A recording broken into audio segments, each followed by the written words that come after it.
Welcome. Thank you for coming. I'm Don Heath. My wife Mary and I are the pastors of Disciples Christian Church here. We've changed our name from Edmond Trinity Christian Church. In October, we kind of had a relaunch of the church, and we're trying to do more events like this. Our first two events were White Christian Nationalism. So John Deere will speak on the gospel of peace, and he said, nonviolence, we just took him to dinner and he said nonviolence is not very popular with people now. Young people are not attracted to Gandhi and King. They're old school. So John's going to talk to us about a Gandhian and King perspective of Matthew, Mark, and Luke. He's written a beautiful commentary. We have copies of it in the back for $20. He's speaking in 65 cities in 4 months to promote the book, and he'll have a few more books out on another table. There's two baskets because the church bought the commentaries, the Gospel of Peace, and he's the other baskets for him. But I couldn't even begin to summarize John's bio in 2 minutes, so I'm not even going to try. He speaks pure gospel, and I'm sure you'll hear pure gospel tonight. So let's get right to it. Please welcome John Deere.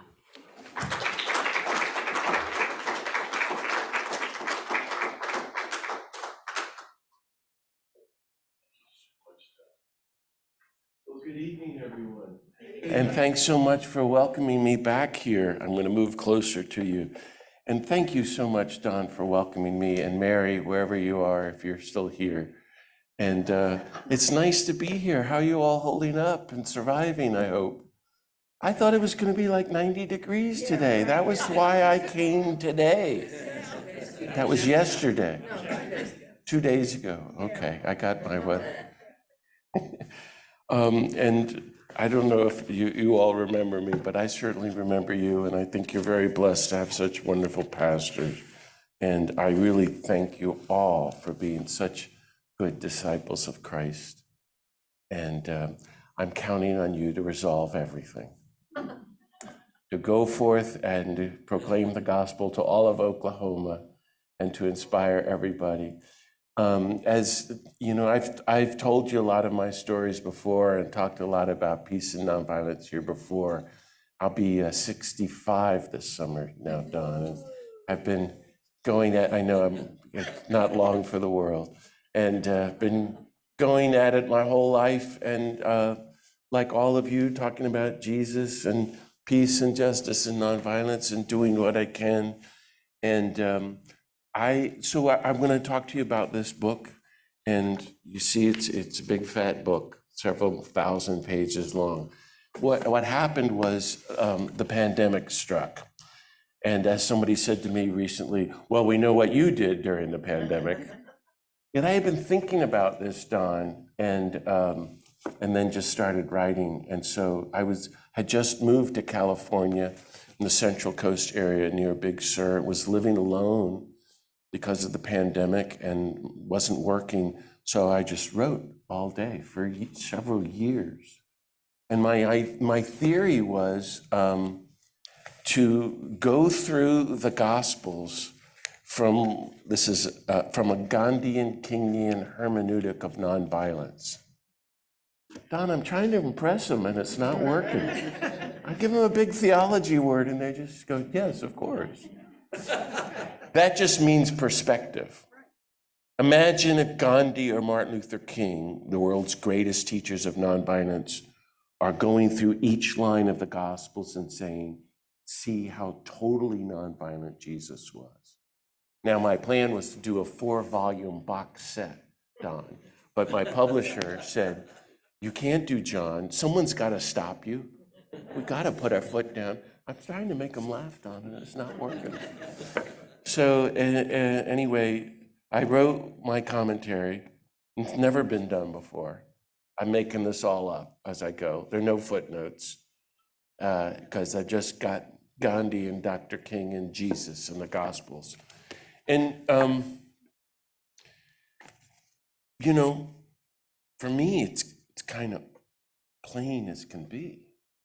Mahatma Gandhi uses this terrible, clumsy word, nonviolence, which he gets from Hinduism, meaning ahimsa, which you could say in the old days meant do no harm in thought, word, or deed. Okay, let's think about that for a second.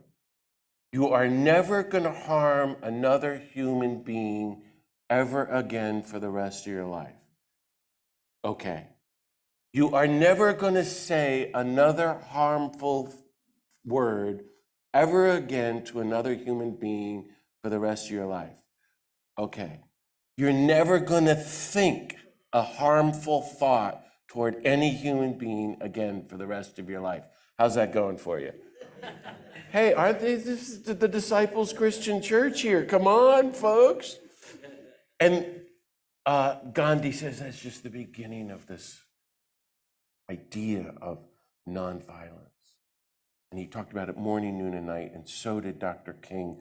And they're saying it's a whole way of life, it's a spiritual path to God, but it's a political methodology that always works, that applies not to ourselves, but to nations in the world. When we organize together in bottom-up, ground-up, people power movements of active, creative nonviolence, you can bring down the Berlin Wall, or end apartheid, end the Vietnam War. You can change the world nonviolently. Well, what was so interesting to me as a kid and my whole life is that Gandhi says, and I've said this in this room before, and it still shocks me, Don. Gandhi, right at the turn of the century in South Africa, he said, Jesus is the greatest person of nonviolence who ever lived. It's so touching and beautiful. And you all know this. And then poor Gandhi says, and it seems like the only people on the whole planet who don't know that Jesus is nonviolent are Christians. So that's what we're about, you and I. And that's why Don has welcomed me here again. And that's why I wrote this book, because I always say, well, if Gandhi's right, and King thought so too, then we better get our act together. Because, gosh, we Christians are causing so much problem and harm and pain in the world. And, from the news today in Gaza, the killings and this ongoing genocide, all funded by the United States, by us. I was telling Don and Mary that yesterday I was working with Helen Brejon and Martin Sheen and some lawyers, and we were trying to stop the execution of Ivan Canto last night in Texas, which clearly was innocent. He was executed last night. And it was just awful. The National Catholic Reporter said a few months ago there are actually 110 conflicts, mini wars happening in the world. 5 billion people in subhuman poverty. But racism, sexism, gun violence in Oklahoma, executions all over. But 13,000 nuclear weapons, closer to nuclear war than we've ever been since Hiroshima. The headline of the front page this morning's New York Times, Putin says, I'm getting closer to use nuclear weapons because you're threatening us, which we're doing, by the way. You just don't hear about it here. NATO has been planning Putin's war on Ukraine for 25 years. Did you all know that? It's been agitating, daring. It's horrific. We want war. And we're now in a permanent war economy serving the 1% corporate billionaires and digging up fossil fuels, which you all know well, bringing on catastrophic climate change. And this is the moment you and I have been asked to live in. And your mission is to follow the greatest person of nonviolence in the history of the world and to be his disciples and, dare I say, apostles to all of Oklahoma. That's exciting. And good luck. No, I'm trying to encourage you, and it's not working. I can tell already. So that's what I wanted to. I thought if I would try to write about that, because Nobody believes Jesus is nonviolent. And we all think he must have been violent because then we can have our wars and kill people and be racist and horrible and greedy and look the other way and all the other, and think harmful thoughts and say harmful things and do harmful deeds. So if you can stand it, what I'd like to do is just point out a few things about Matthew, Mark, and Luke in light of this Gandhian lesson of nonviolence. And then we'll maybe have some comments or questions. How would that be if I talk for like a half hour and all that? You can stand it? Okay, note the nearest exit. Restrooms over there. There may be a little turbulence. You offer it up. Very good. It is Lent, so you'll be. So, you know, just to say the obvious, Matthew is written to the Jewish Christian community, and they're saying this guy is the Messiah, and they're all going, yay, we got the Messiah who's going to overthrow Rome, and we're going to have a military takeover. No, it wasn't the kind of, it was a big setback. He's a nonviolent Messiah. And Matthew portrays him as the new Moses, and he's going to give these new commandments, fulfilling the law and the prophets. I think my take recently, even since writing the book, Don, is that the Gospel of Matthew begins with civil disobedience and ends with civil disobedience. Have you thought about it that way? You are the pastor of the disciples, right? Okay. You don't think about it that way, but I, as you know, have a long criminal record.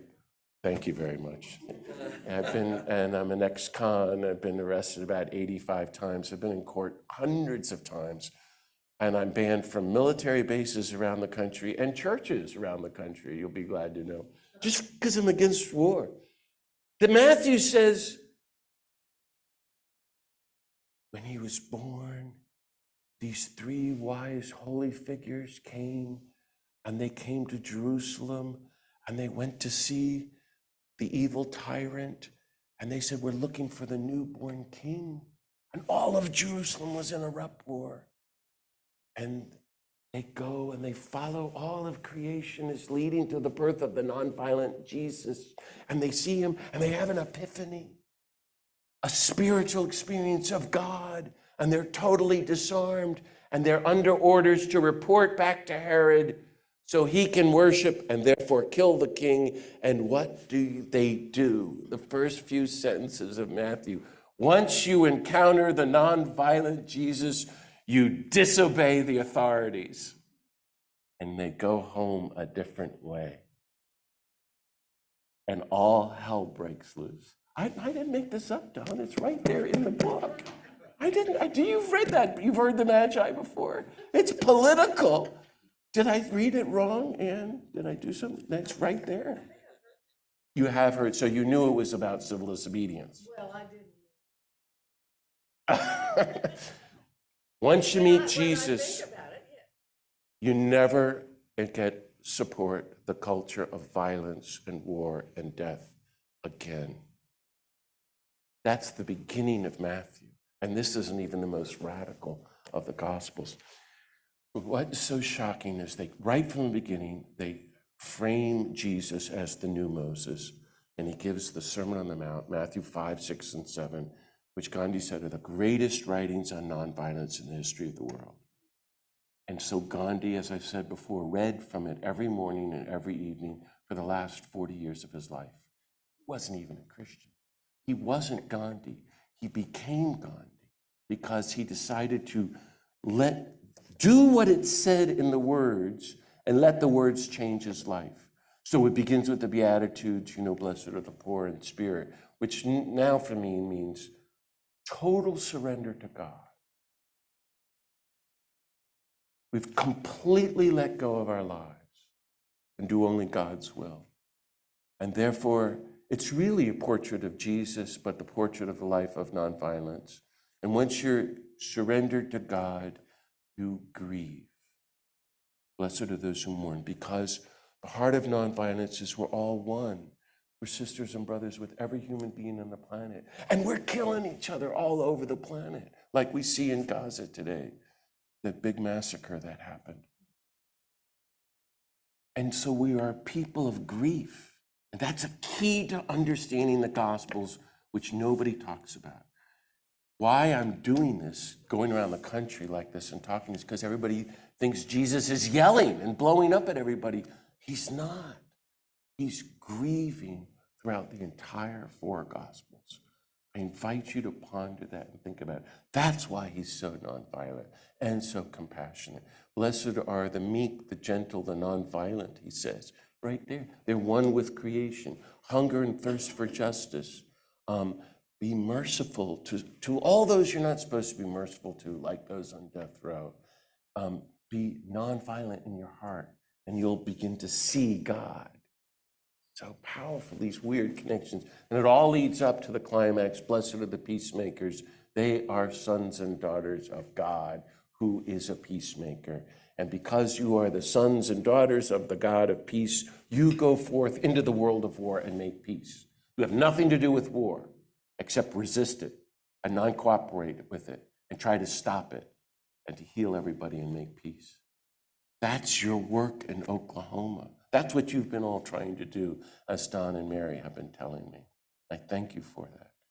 And you don't need to think about results or being effective. Does he say be successful here? No, he just calls us to be who we are. So that's a kind of easing of the journey. And once you do that, you end up having to work for justice, and you're going to get persecuted, and then they're going to want to kill you. Now you're really getting somewhere. He says, rejoice and be glad, because now you're like Gandhi and Dr. King. He didn't put it that way. That's my interpretation. I'm trying to make them laugh, Don, and it's not working here. I've been drinking too much coffee, as you see. And then we have the 6 antitheses that lead up to, if you have heard it said, an eye for an eye and a tooth for a tooth. But I say to you, offer no violent resistance to one who does evil. That's the Greek translation from Matthew. It's the only time that sentence appears in the entire Bible. That's what Leo Tolstoy spent the last 25 years of his life, considered one of the greatest geniuses in history. He realized that sentence. He stopped writing everything but that. And he was going to try to convert the horrible Russian Orthodox Church, which works for the empire and the Tsar, as it does today. And he completely failed. But this one person heard his message, Mohandas Gandhi in South Africa, and he wrote to Tolstoy and said, I'm going to pursue this for the rest of my life. And Tolstoy went to his death happy that he knew that Gandhi was going to be a great man. Gandhi read this over and over, and he said, no violent resistance to one who does evil. They're going to do violence to you. You can only be nonviolent in response. You can't be passive. You don't run away. You stand your ground. You engage your opponent. You say, hey, what's wrong? We're human beings. You let the Spirit of God and love work through you till the scales fall from his eyes and you become friends and you heal him. And Gandhi says, Jesus doesn't mean this just for us as individuals, which is what the churches have always taught, at best. He means it for the whole planet. And he said, is there a way we can get the British to leave India through nonviolent non-cooperation? Never been done before. And that's not even the climax of the great teaching, the Sermon on the Mount. You've heard it said, love your countrymen, but hate your enemies. But I say, love your enemies and pray for those who persecute you, because you're siding with the people your government is designated for death. If you do that, then you're really the sons and daughters of the God who lets the sun rise on the good and the bad, the rain to fall on the just and the unjust. It's so spectacular. And I love all this because you get in a lot of trouble for trying to practice that. And life is very exciting. And anyway, I could go on. And so in the book, I try to go through every single sentence and say, whatever we've thought is wrong. It's all about total nonviolence. And then after the Sermon on the Mount, they show Jesus practicing it, and he's trying to teach his disciples. And he's saying, by the way, none of this is going to work. You know, you'd think everybody would go, why didn't we think about that? We'd be peaceful and nonviolent, love, practice universal love. No, they're all going to want to kill you. It's like we're all crazy. And he starts training them Now you get to be nonviolent when that happens. And by the way, that's what's going to happen to me. And I think the microphone has gone off. Oh no, you're out of luck. It's still on. So everybody thinks Jesus in Matthew is yelling and screaming. Especially, there's a whole chapter, remember, where he goes, "You hypocrites, you blind guides, you are dead men's bones, you're whitened sepulchres, you're a brood of vipers." And we're going, oh, now we're getting somewhere. Now we got a mean guy. This is not like that at all, in my opinion. Because you can't teach these spectacular teachings about nonviolence and be violent. So what's going on? I think one of the dangers is we project onto the scriptures, and I mean the Gospels, and I mean Jesus, all our violence and anger. I'm thinking must be like us, and God must be like us. In fact, that's the whole point. We're warped. We've rejected all this way of universal love and total nonviolence. And he's trying to show us what it means to be a human being, which means total nonviolence, universal love, universal compassion, universal peace. At one point in Matthew, he says, you can take up my yoke because I'm gentle and humble of heart and totally nonviolent inside me. This is a good guy. So if he's not yelling at people, what's he doing? You all know the great Buddhist scholar and teacher, my friend who died a few years ago, Thich Nhat Hanh. You know that name, Don. Some of you know him. And I knew him for 30 years through the Fellowship of Reconciliation. He was world famous. Martin Luther King is the only person he nominated for the Nobel Peace Prize. And he's as gentle as can be. And if Thich Nhat Hanh were here, he would be like this.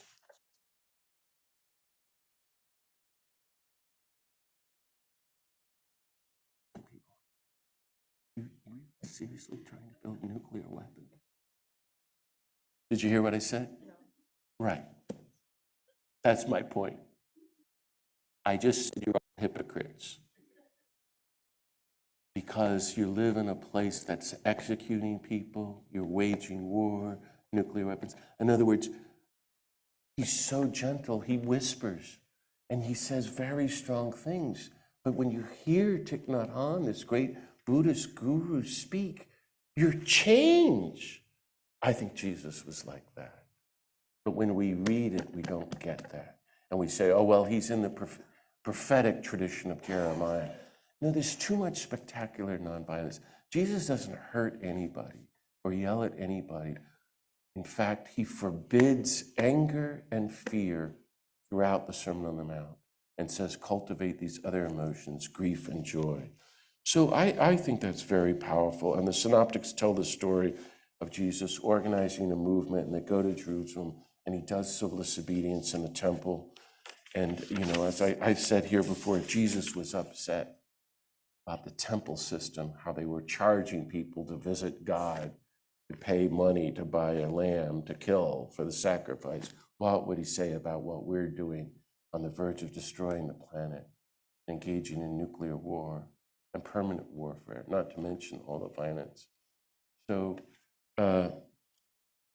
Matthew tells a story of spectacular nonviolent action that leads up to the Eucharist. My blood shed for you. Do this. Engage in nonviolent offering of your lives. He's in the Garden of Gethsemane. Peter takes up the sword to kill, to protect Jesus, and Jesus says, put down the sword. And that's the first time they understand the Sermon on the Mount, so they all run away.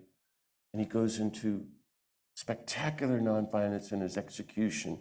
But Matthew, because I don't have much time, says, it's almost funny. He ends the gospel, the only one, with a long account about the Romans trying to make sure that the tomb is sealed. Because these people, there's an illegal underground movement, and this guy, this imposter, said maybe he'd appear again. So the soldiers go back to Pilate with their religious authorities, and they send the centurion and all his troops, and they go to the tomb, and they got the tomb with the big rock, and they put the Roman seal on it with the picture of Caesar, and it says in Latin, "We killed you, you're dead, so stay there." No, you don't like that? Still trying to make a buy. And he breaks the law. He rises from the dead. Don's had enough. He's walking out on me. It's civil disobedience, Don. Resurrection is illegal. You're not supposed to rise. We killed you. Do you see? And this is how nonviolence works. And it becomes contagious, and they catch fire, and the community goes for it. Well, you don't like that? Let's look at Mark. The way I look at the Gospel of Mark has none of this. So as you know, you're all experts more than me. It's written it's the earliest of the Gospels, the shortest of the Gospels. There's no Sermon on the Mount, no infancy, hardly any speeches, nothing. It's quick and to the point. And the word used most often is immediately, 41 times. Jesus got up immediately and went there. And then he went immediately and he went there. Jesus is talking with the wrong, saying the wrong things at the wrong times in the wrong places. Everything he does is wrong, and he's always in trouble. And so it's a nonstop action thriller. This is my take on the Gospel of Mark. It's like reading a Robert Ludlum. No, it's not. It's not like a Tom Cruise Mission Impossible. I'm trying to cheer him up, and this isn't working. It's total action. I think the Gospel of Mark, unlike Matthew, which has this spectacular new law and vision of nonviolence as a way of life, Mark is a call to radical discipleship in permanent nonviolent resistance to the culture of violence and empire, and total obedience to God and the reign of God as a kingdom of peace. Gandhi said the kingdom of God is nonviolence. He actually wrote that. That's a brilliant theological statement. No one had ever said that before in history. Do you believe that?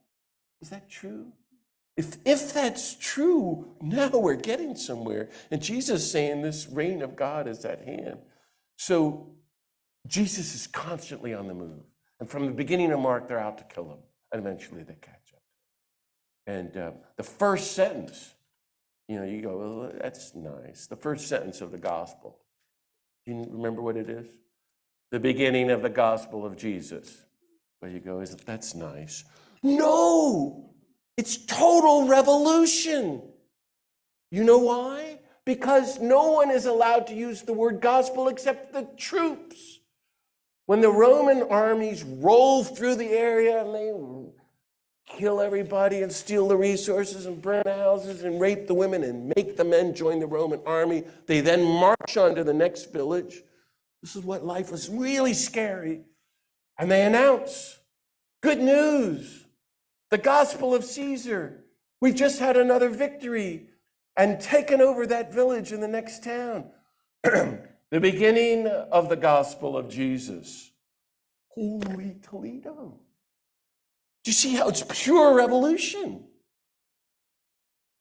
And it's like that from day one.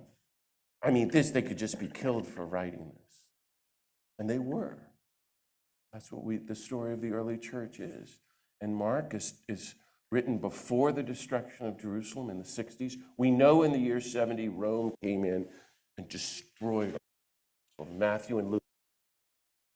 It's important to know. And John is written 50 years later, and he rewrites the whole story. But so Jesus is constantly on the go and doing spectacular things. And I don't have time to get through it, but I'll just tell you one story.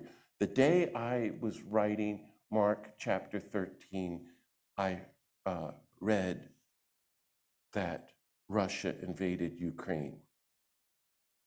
Who cares about Mark 13? Never heard of it. I call it Jesus' his sermon on eschatological nonviolence in a world of apocalyptic violence. John, I'm trying to impress him again, and it's not working. Remember, he's sitting at the Mount of the Olives. He's done the civil disobedience. He's looking out over all of Jerusalem. Peter, James, John, and Andrew come up to him, and he says, keep watch, keep watch, keep watch. What I say to you, I say to all. Keep watch, keep vigil. What the heck is he talking about? And suddenly everybody is saying, we gotta go and kill the Russians. All my peace movement friends, all my Christian friends were now suddenly on the side of Ukraine. And I don't know if you remember, but Pope Francis came out with a statement and he didn't condemn Putin that week. Now, you probably didn't even hear about any of this, and who cares?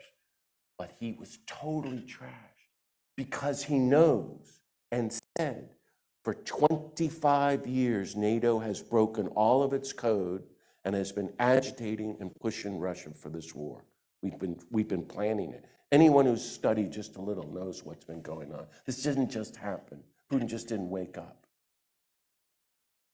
And I'm not supporting Putin at all, as I hope you see. No, so Jesus is saying, if you read the strange last climax of Mark, just before he's arrested in the garden, right? Keep watch. We are a people of permanent, contemplative nonviolence, looking at Jerusalem. And Jerusalem today is the whole wide world. He says, if you follow me and keep watch with me, everyone will hate you. And a light went on. For the first time in my life, I began to understand Jesus more that day, right in this chapter. He calls for total, nonviolent, non-alignment with all sides in all wars, in all killing. We don't side with anyone who uses violence or death as a methodology, as a social method. We don't kill people who kill people to show that you shouldn't kill people. We don't support killing anybody. Sometimes you do got to kill somebody. You got to kill Hitler. You got to kill Putin. Maybe you need to kill Trump or Biden. No. And Thich Nhat Hanh was this famous monk in Vietnam, and in the south of Vietnam, as the war started, he personally knew over 1,000 monks by name who were killed. He should have gone crazy. And all of Vietnam was against him, and all of North Vietnam was against him.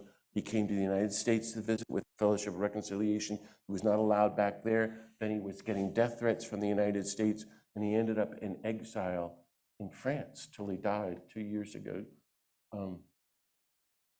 He was in exile and hated by all sides, and the most nonviolent person I've ever known.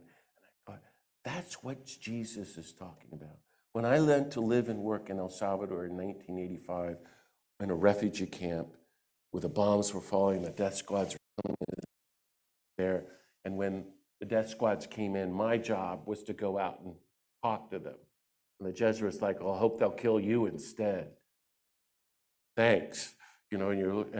I was 25 with long blonde hair, and these guys had machine guns, and they weren't going to open fire because I was there. And Ea Correa, the one that the reason they killed the Jesuits in 1989, he said to me that night, my first day there, we are against the junta, the 14 families that run this country, 5 million people in total poverty. They own 99% of the land and resources. So it's the symbol of the whole world. And we're against the government, there's no democracy. And we are against the military and the death squads and the paramilitaries and the secret death squads. We're also against the violence of the FMLN rebels and the other rebel groups that support the rebels to kind of kill them. But we're also against the violence of the United States and the military aid and all the weapons and bombs and helicopters and planes it's shipping to El Salvador. And we're against the violence of poverty and hunger and starvation and disease that's killing our people. He said to me like this, we are against violence on all sides and everyone hates us. And this is what it means to be a Christian. Are there any questions? Mark 13. This, no, you gotta be for killing the Russians. No, so you don't. On Democracy Now!, a month later, they had the young kid who's the head of the Ukrainian movement of nonviolence. Did you know about this? There's thousands of people in Ukraine organizing in nonviolent resistance against the Russians. There's thousands of Russian men who have left the military and are in prison for resisting Putin nonviolently. There's always grassroots movements of nonviolence everywhere in the world, but you and I will never hear about it here in the culture of war. That's why you say, you just read this and trust this word and go with it. And anyway, this guy said, poor young kid said, don't support nonviolent movements for peace. Wherever the US and the world has done that, it has worked. I lived in Northern Ireland for my sabbatical. I went in 1997. Turned out to be the year leading up to the Good Friday Peace Agreement. I didn't know that was going to happen. And I witnessed the whole thing and met all those people. Why did it work? How did it end the horrible war in Northern Ireland? Because the United States and Britain got together and funded the movement. Money. We want to fund war because we make a lot of money when you kill children. And massacre people. The same with Gaza. We don't support Hamas. We don't support Israeli military machine. And we don't support the US military aid. And so everybody's going to hate us with total nonviolence. Anyway, I found that very moving. Do you know, of course you know, Mark, are you okay? Are you ready to go home now already? You're totally bored. Yeah, like that. Oh, okay. The Catholics don't really preach that well, unfortunately, as you know. We don't have the gift of you all. We're very boring. Mark doesn't have the resurrection, right? Isn't that shocking? And it's so brilliant. What if these people, let's just propose, maybe, I'm not sure, maybe they were at least as smart as us. Now hold on. It's genius. The faith, only the women are faithful to the nonviolent Jesus. And there's the stone, and there's the angel. Who are you looking for? What's he's not here. He's alive. Go and tell the brothers.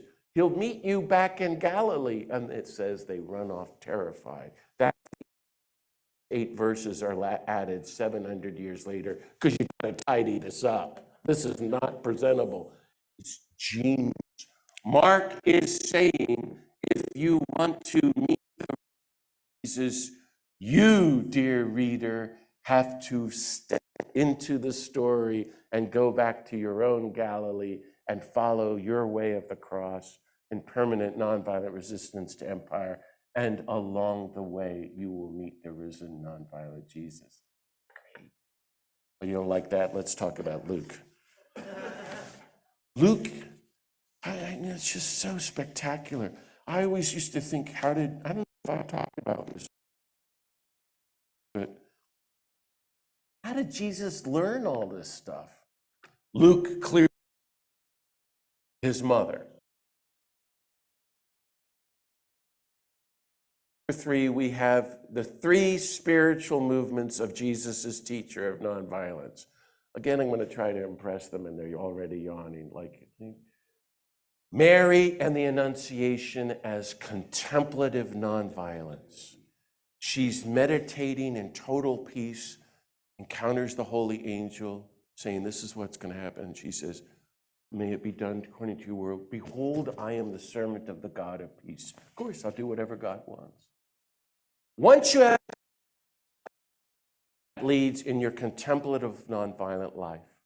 That leads to the second movement, Mary and the Visitation as active nonviolence. You get up and go, and you serve someone in need. In this case, the elderly woman who her cousin Elizabeth is going to have a child. and you share and reflect. Right? That's active love. And once you have experienced active love serving someone in need, according to this great teacher of nonviolence, that leads to the third movement, Mary and the Magnificat as prophetic. Isn't that great? The rulers falling down from the thrones and the poor being lifted up. And God has been faithful through this throughout the ages. I see it already. God is on the side of justice and peace. I'm actually a little concerned about our nonviolence there, but I better.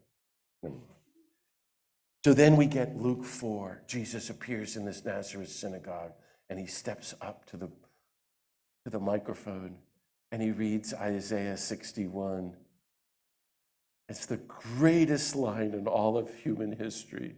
You know, the Spirit of the Lord is upon me, to proclaim good news for the poor and liberty to captives and sight to the blind and release, liberation, and the Jubilee year. Today, the scriptures are fulfilled in your hearing. Wow. Why do they want to kill him? I think this is the moment in history where he declares the beginning of his permanent revolution of total nonviolence. This is the declaration. Isn't that great? And of course, he goes on and they want to throw him off the cliff. And here we are to this day, living out what he said. The Jubilee year alone, capacity to understand politics and economics. We can't even envision it. I mean, not only forget capitalism and forget communism and forget socialism. This is eschatology.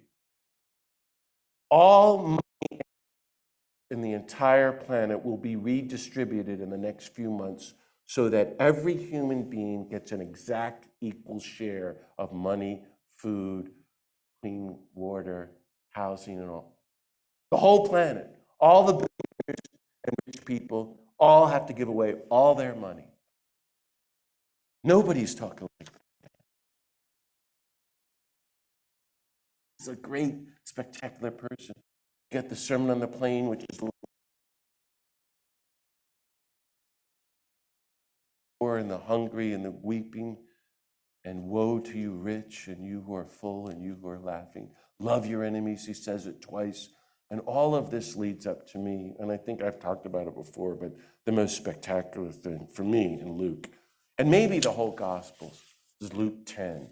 It says he took 72 disciples, and he sent them ahead of him in pairs. You all know this. As lambs into the midst of wolves. Total nonviolence. They're missionaries of nonviolence into the culture of violence and war. This is the guy we followed on. This is our job. And when you go out there, you say, hey, everybody, be at peace, live a nonviolent life. And when they're like that, they'll be peaceful to you. And if not, you just move on. And you heal everyone who's been victim. You expel everybody's being possessed by the culture, nationalism, America, the NRA, Trump, war. It could go on, whatever your favorite demonic possession is. You don't have to live like that anymore, folks. You're free. You can let it all go and live and you announce the reign of God. A new world of universal love and total nonviolence is at hand right now. And we're going to live in that for the rest of our lives. But what's so shocking and I love is they come back and it says in the Greek, they say to him, hey, this is the actual translation. Hey, this stuff works. It's fantastic. It says they're all excited. The word used is joy.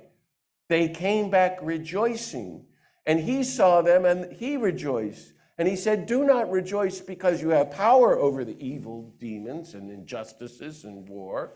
Rejoice because your names are written in heaven. You're on the side of the God of peace. And see, everything's going to be fine. Everything's going to work out because I've given you power. No harm's going to come to you. And at that very moment, it says, Jesus rejoiced and turned to God and said, wow, Thank you, gracious one, Lord of creation and the universe, revealing the and not the wise and the learned, such is your gracious will. Dear friends, it's the only time in the whole Gospels that the poor guy is happy. And when you're having a bad day and you don't know how to keep going and you can't take it anymore and you're not making any difference, like welcome to my world, like this is going nowhere, you're totally ineffective, irrelevant, unsuccessful, you're making things worse, we keep going anyway. And we can do what we can to proclaim the kingdom of God just to make the poor guy happy. But what got me writing this book, I love that passage because I think that's what it means to be a disciple of Christ. You are being sent as a person like Gandhi, King, or Dorothy Day into Oklahoma as missionaries of total nonviolence. You all know this, and he's sending you more than ever tonight.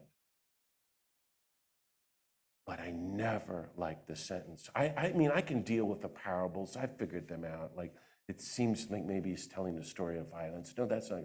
But this sentence that I just read to you, I never liked. Oh, you've revealed this to the child like that is such is your gracious will. Wait a second, Jesus. Are you telling me it's God's will that most of the human race, or certainly us first world North Americans, or certainly us well-educated white people, church people, Oklahoma, it's not God's will that we live? You see, are you with me on this problem? It's not what he's saying at all. God is a God of peace, universal love. Okay, he explained that in the Sermon on the Mount and the Sermon on the Plain. The only way God can be a God of total nonviolence, only way, think it through, God has to give us total free will. Has to. God has to allow us to reject nonviolence, love, and peace. God is a loving parent. As all of you loving parents know, you send the child out into the world. You can't coerce the child. You can't force it. You can't make the child become an apostle of peace, love, and total nonviolence like Thich Nhat Hanh, and they go off and terrible things can happen. And you grieve, but you're not going to beat the child up. You're going to keep encouraging. That's the gracious will of God. And Archbishop Desmond Tutu told me this quite detailed one day years ago in South Africa. I don't know if I've talked about that here. And he broke into tears and fell in my arms, sobbing, trying to explain to me just how nonviolent God is. Because every human being has rejected God's gracious will and free will to choose to be totally nonviolent and universally loving like Jesus. Powerful stuff. That's why we want to get and follow this God. Well, Luke has that spectacular scene where he comes up to Jerusalem, and it's not like Mark 13, and he sees Jerusalem and he breaks down sobbing, as you know, if this day you had only known the things that make for peace. Jerusalem today is the whole world, and Jesus is continuing to lament and grieve, and that's part of our job as his followers, as well as to be the people who learn the things that make for peace. I love all of that. And I could go on and talk about more about the passion and death of Jesus, but it's just clear to me that he's so nonviolent, even more nonviolent if possible in Luke, forgiving his killers. And he comes back so gentle and nonviolent, the Emmaus story, walking along. Are you the only person who doesn't know the things that have happened here in Jerusalem? Remember that? They're all downcast, and he goes, what things? Now, if it had been me, and you killed me, and I had done all this great stuff, and I came back, I wouldn't be saying what things. Go, you wouldn't believe what happened to me. I did all this good stuff, and you arrested me and tortured me. This guy is so gentle. What things? And they tell him about him. It's almost like Jesus wants us to tell his story in our lives to him. how we are living out his story on nonviolence. And he's all ears and trying to encourage us and see, don't you see how the Holy Spirit has been leading a movement of nonviolence throughout the scriptures and even up till today? And I'm with you always. Go, you are witnesses of these things. So beautiful. So the risen Jesus, his campaign of grassroots, bottom-up, total nonviolence is continuing. Underground peace movement, and he's out there causing good trouble and wants to encourage all of you to do that. And that's our message. No more war. No more guns, Oklahoma. No more executions. No more killing. No more racism. No more sexism. No more poverty. No more turning away brothers and sisters and treating them so poorly on the border. No more digging up fossil fuels. No more building nuclear weapons. No more violence. No more service to the false gods of death. The reign of God is at hand. From now on, we are people of universal love, universal compassion, universal peace, and total nonviolence. We can do it. Thanks for listening to me and welcoming me again. Well, it's practically 10 o'clock. I went on and on for hours. Sorry about that. Okay. If you could, I think there's still a few people left. Not everybody walked out.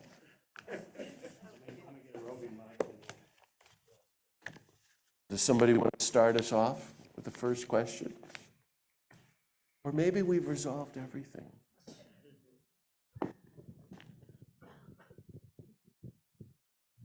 Does it make sense to you?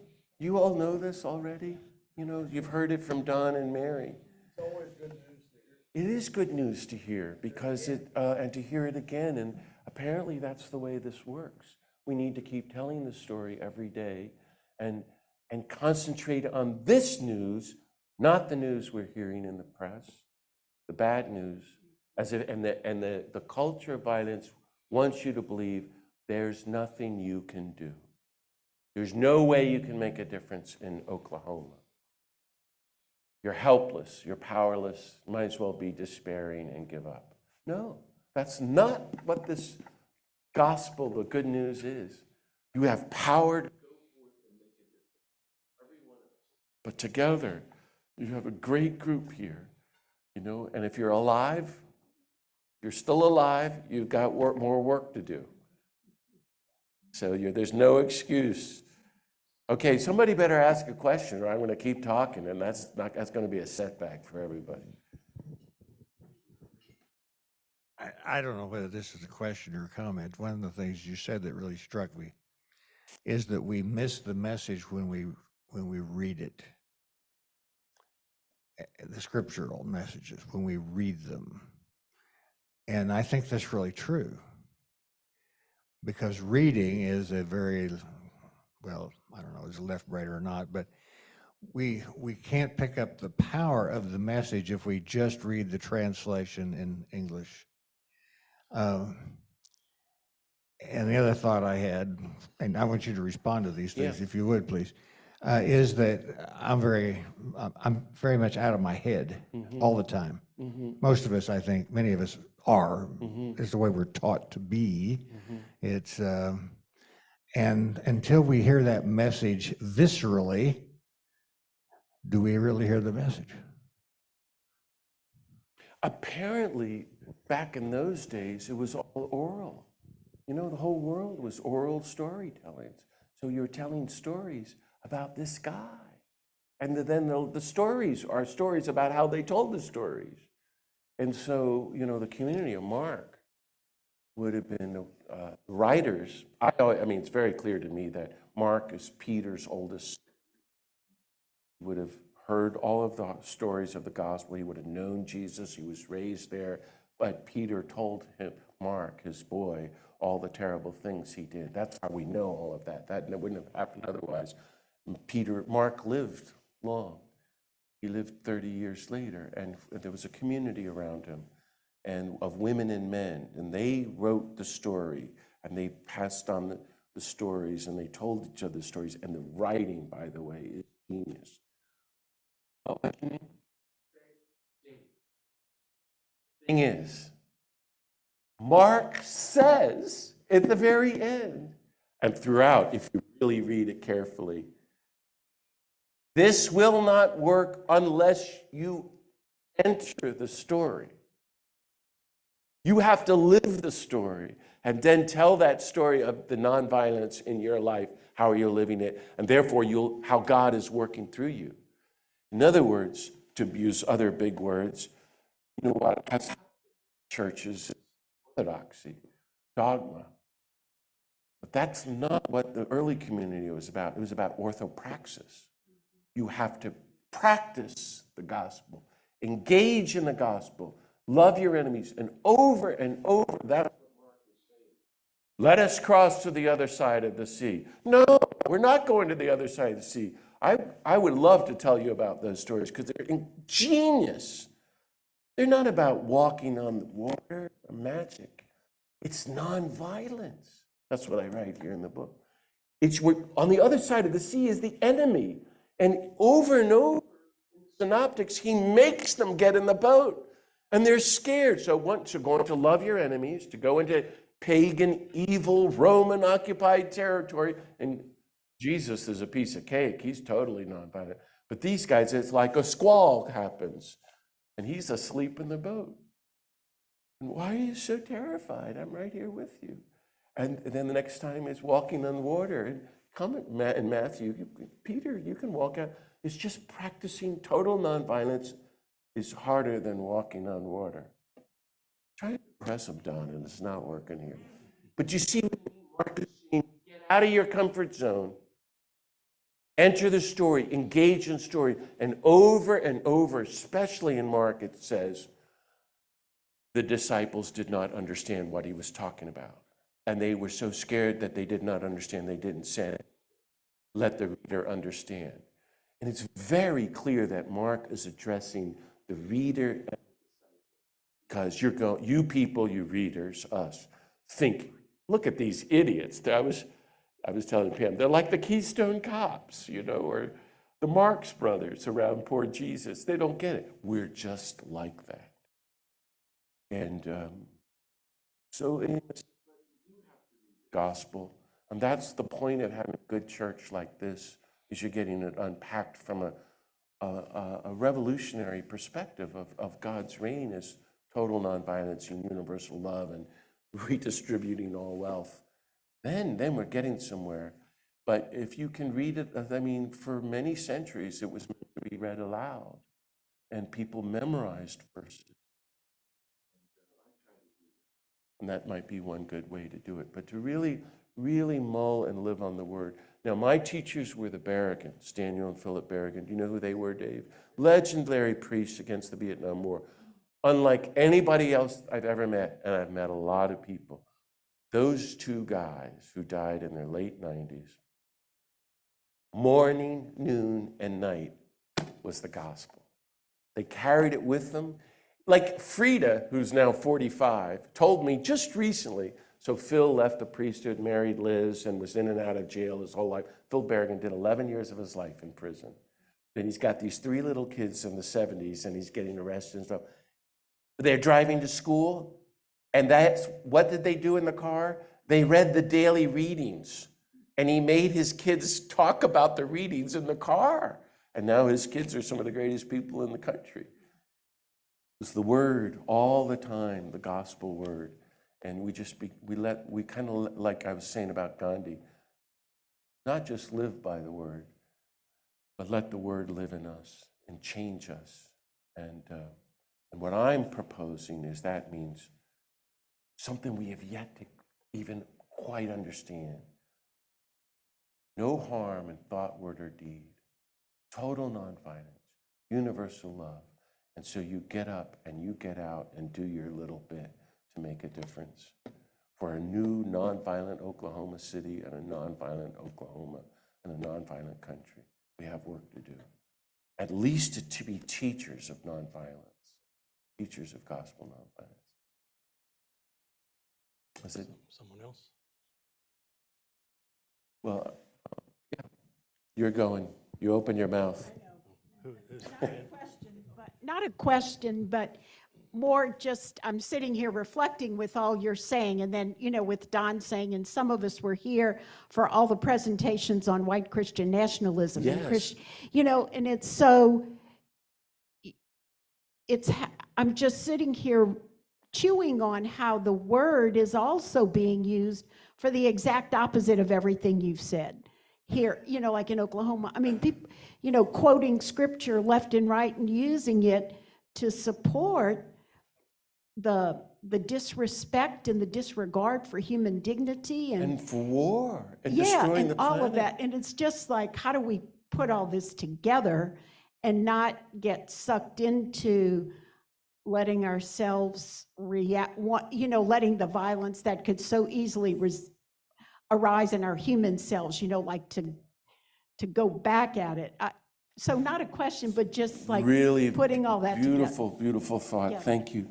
Well, for one thing, why I mentioned that strange, simple, stupid first sentence, the beginning of the gospel of Jesus, is pure revolution, is if you have eyes to see and ears to hear, you realize that we are inundated all day long with the anti-gospel of America, with the anti-Sermon on the Mount. Blessed are the war makers. Hate and kill your enemies. Offer violent resistance to one who does evil. Hamas does evil, so we go in and fund killing tens of thousands of people, mainly children, and so forth, and to destroy the planet. And we now are so brainwashed into the anti-gospel that we think God is a God of violence and war, that Jesus blesses America and the troops, and it's nothing to do with that. And that there's a spirituality of violence and racism and war or nationalism. The Nazis were experts at this, and we are very close to becoming like that same spirituality if you study Bonhoeffer.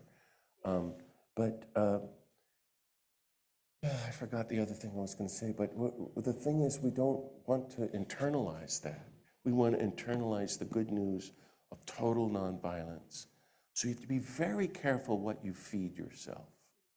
Not only healthy food, but healthy images and nonviolent words, and be around people who are doing good things and talking about the kingdom of God and pursuing it and helping to make it come true. That's all you have to do.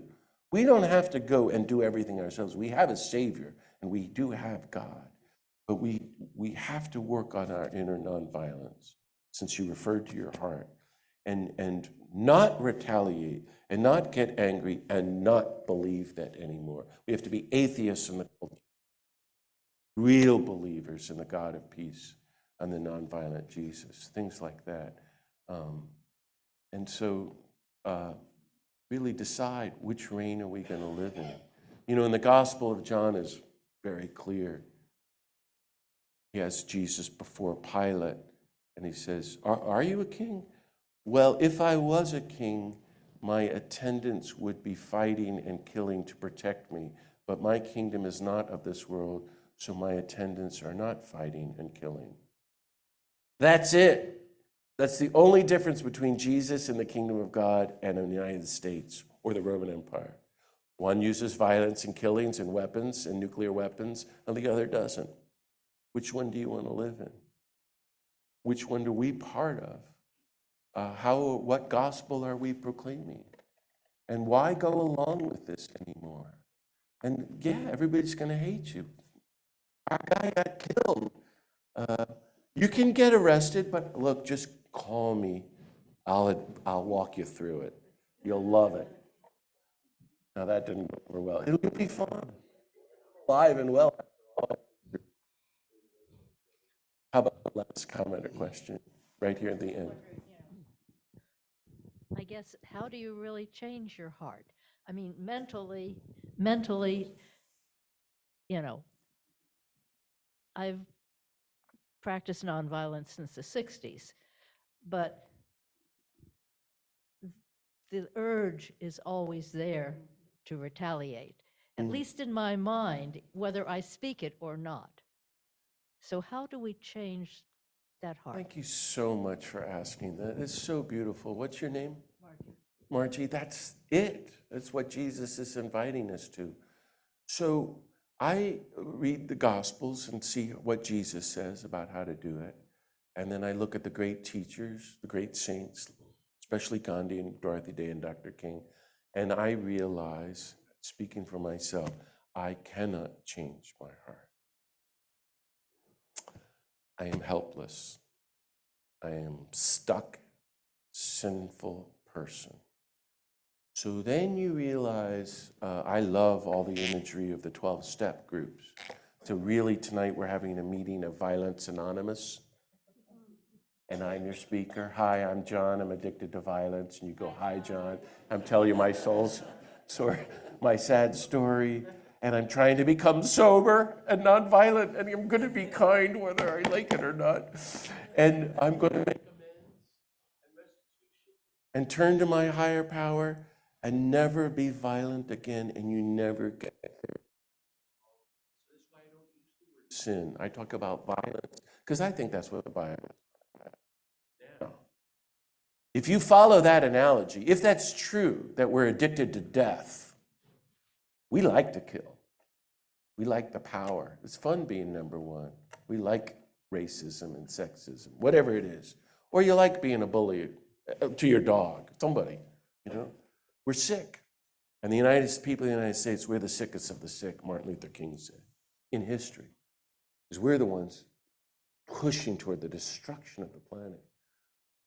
Well, if all of that's true, we have a higher power. So then I go back, and this is what happened to me when I was writing the book, Margie. You know, since I was a kid, I've been trying to help let Gandhi and Dr. King teach me to follow Jesus, because I couldn't find anybody really help. And Tutu and Thich Nhat Hanh and Daniel Berrigan were pretty good, though. But they were very flawed.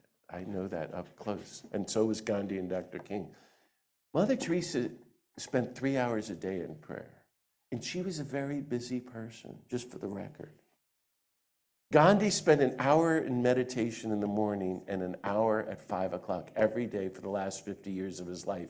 And he's running a revolution. He's a busy guy, Margie.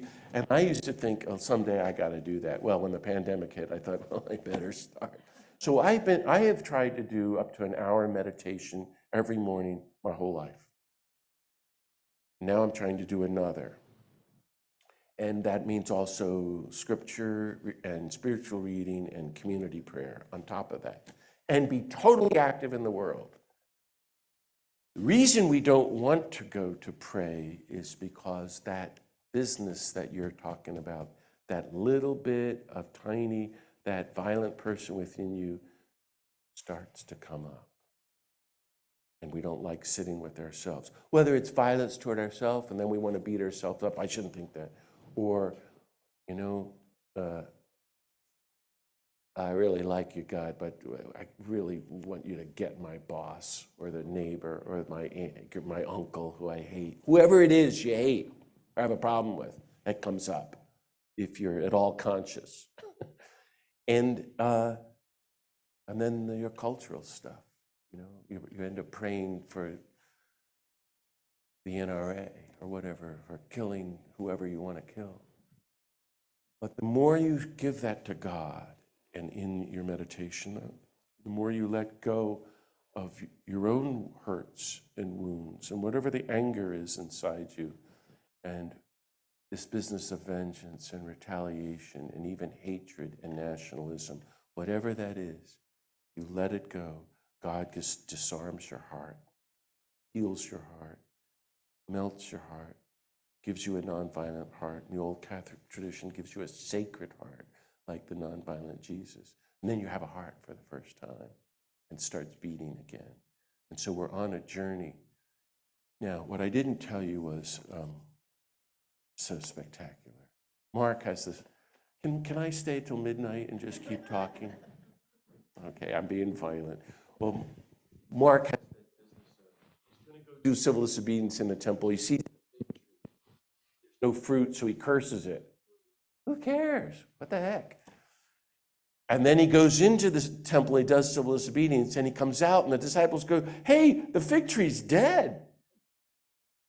So that Mark, it's called ABA, sandwiching. It's the way he wrote. It's very interesting. You have the image, the fig tree. B, the temple is the fig tree. Israel is the fig tree is Israel. And it's got to die. Same as the institutional churches in their support of war and nuclear weapons and racism. All that has to die. It's supposed to be a community of total nonviolence, right? So then he comes out, look, it's dead. What he says, it goes right over our head. Hey, look, the fig tree is dead. And Jesus turned to the disciples and says, from now on, just have faith.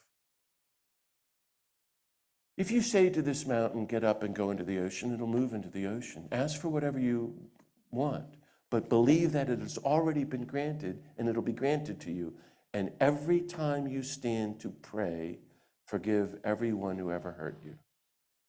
That's the only teaching on prayer in the whole Gospel of Mark, which I'm trying to tell you is radical, revolutionary resistance to the empire. But if you look at those 4 teachings, just have faith, holy Toledo. In that one sentence, he's gotten rid of all organized religion. Because you don't need faith. That's the whole point. The temple is the only building on the planet where God exists.